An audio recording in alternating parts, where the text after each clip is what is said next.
Assalamualaikum warahmatullahi wabarakatuh. Waalaikumsalam. Selamat pagi, siang, atau malam yang menonton. Kami dari kelompok 1 dari matkul DMKM ingin mempresentasikan mengenai algoritma klasifikasi, lebih tepatnya support vector machine atau SVM. Sebelum memulai presentasi, kami akan memperkenalkan diri terlebih dahulu. Yang pertama, silakan. Nama saya Alwan Hazim. Lanjut, otomatis. Nama saya Krisbana Togar Sinturi. Nama saya Maudisa Kamina. Kenalkan, nama saya Reski Angga Pradana. Perkenalkan, nama saya Tasya Mina Alifia.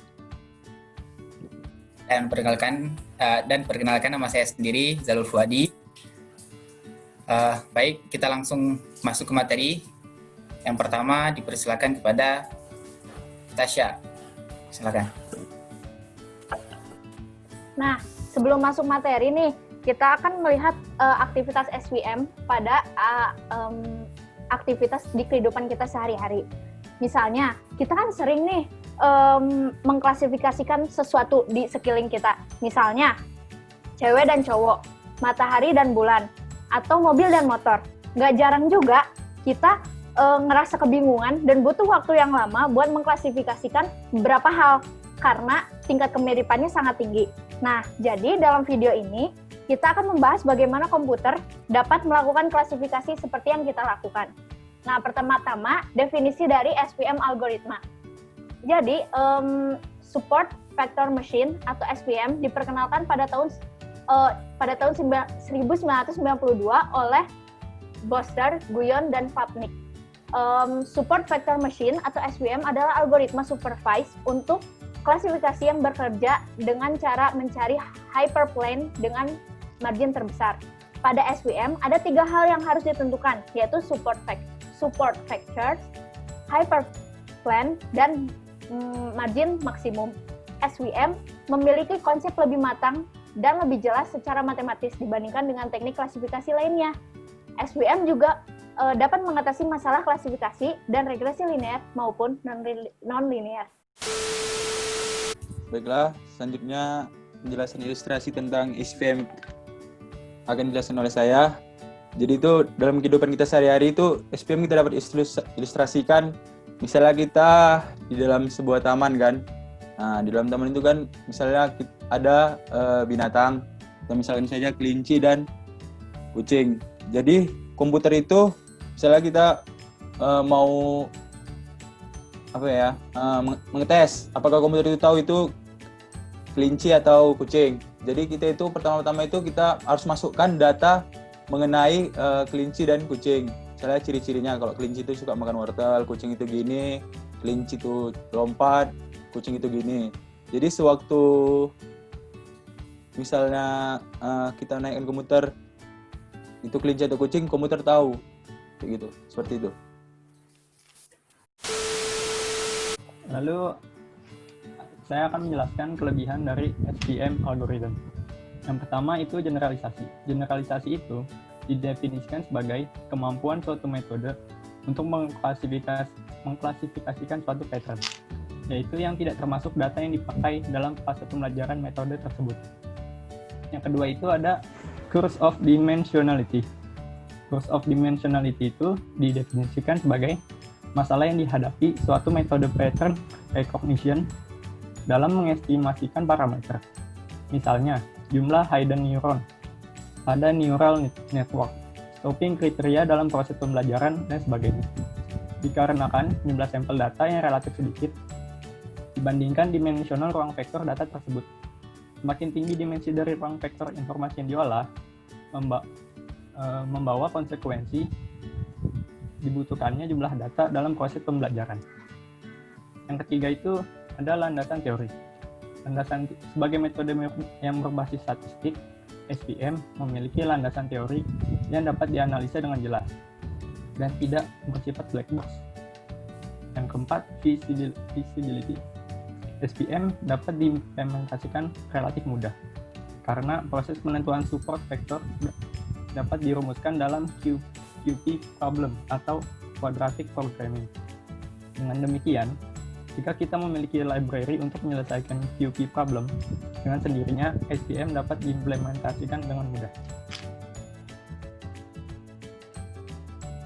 Selanjutnya adalah kekurangan SVM algorithm. SVM algorithm ini sulit dipakai dalam problem berskala besar. Yang dimaksud dengan problem berskala besar adalah jumlah sampel yang akan diolah. Nah, yang kedua itu, SVM secara teori dikembangkan untuk problem klasifikasi dengan dua kelas. Maksudnya di sini adalah SVM ini masih merupakan tema penelitian yang masih terbuka, jadi masih dalam perkembangan selanjutnya. Baik, selanjutnya kita menggunakan dua praktek di sini, yaitu dengan Python dan dengan R. Ya. Baik, yang pertama dengan Python yang akan saya jelaskan. Beberapa langkah yang kita lakukan dengan Python yaitu yang pertama kita menggunakan library Pandas, NumPy, dan Matplotlib. Kemudian kita membaca datanya, di mana di sini mengenai tentang pembayaran atau bill, dan kemudian kita di sini diperlihatkan beberapa datanya. Contoh datanya itu ada kolom variance, skewness, kurtosis, entropi, dan kelasnya. Kelas di sini artinya output yang diberikannya 0 atau 1. Next. Nah, kemudian setelah kita baca datanya, kita masukkan ke dalam variabel, yaitu variabel dependent dan independent, di mana yang variabel X dan Y, seperti yang saya bilang tadi, itu variabel kelas itu sebagai outputnya atau Y-nya. Kemudian kita bagi datanya menjadi data latih dan data uji, menggunakan library yang lain, yaitu sklearn. Kemudian data itu kita bagi ke dalam 4 variabel, jadinya xtrain, xtest, ytrain, dan ytest. Di mana dengan test size-nya itu 20%. Nah, kemudian setelah itu kita menggunakan lagi sklearn, kita masukkan, kita deteksi classifiernya. Itu di langkah selanjutnya, yaitu membuat classifiernya dari modelnya. Nah, kemudian Y-prediction-nya itu artinya model yang telah kita buat, yaitu pada variabel Y-prediction itu. Dan kemudian yang terakhir, kita itu mengevaluasi model yang telah kita gunakan dari data tes yang telah kita pisah terlebih dahulu di awal tadi. Next. Ya, nah, setelah kita print hasilnya itu, kita menemukan bahwa presisinya itu 0,97 dan recall-nya itu 0,98.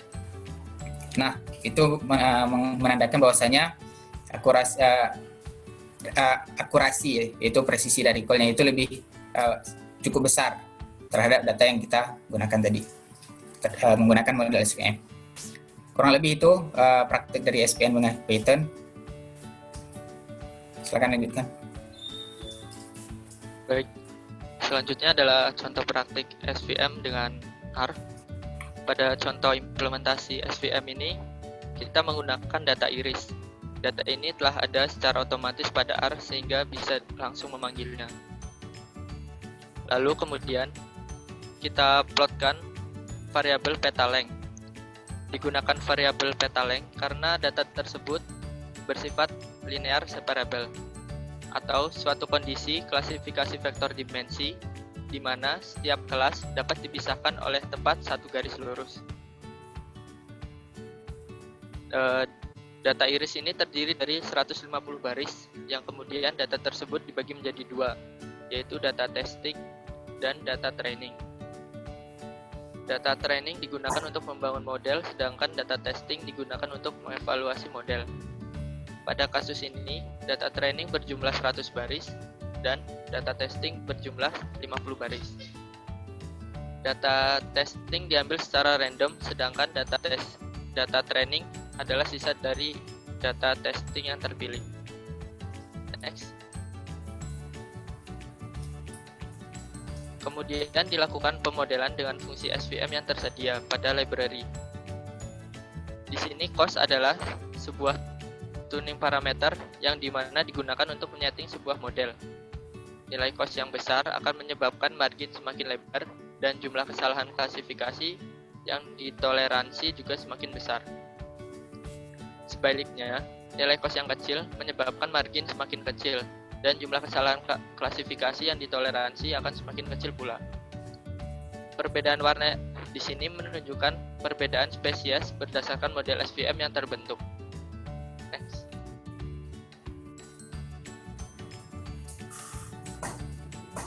Di sini fungsi tune digunakan untuk menampilkan metode K-fold cross validation. Dengan menggunakan beberapa nilai cost akan didapatkan nilai cost yang paling optimal.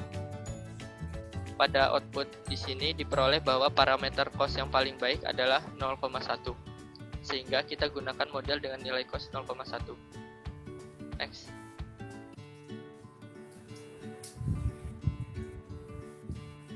Berikut adalah bar plot untuk hasil prediksi spesies. Ini adalah tabel dan akurasi dari model SVM yang terbentuk. Akurasi model dari model SVM yang terbentuk adalah 96%, atau bisa dikatakan sangat baik. Mungkin itu saja contoh praktek SVM dengan R. Baik, sekian mungkin presentasi dari kami. Terima kasih atas perhatian. Mohon maaf atas kekurangan dari kelompok kami. Sekali lagi terima kasih. Kami tutup. Assalamualaikum warahmatullahi wabarakatuh. Waalaikumsalam warahmatullahi wabarakatuh.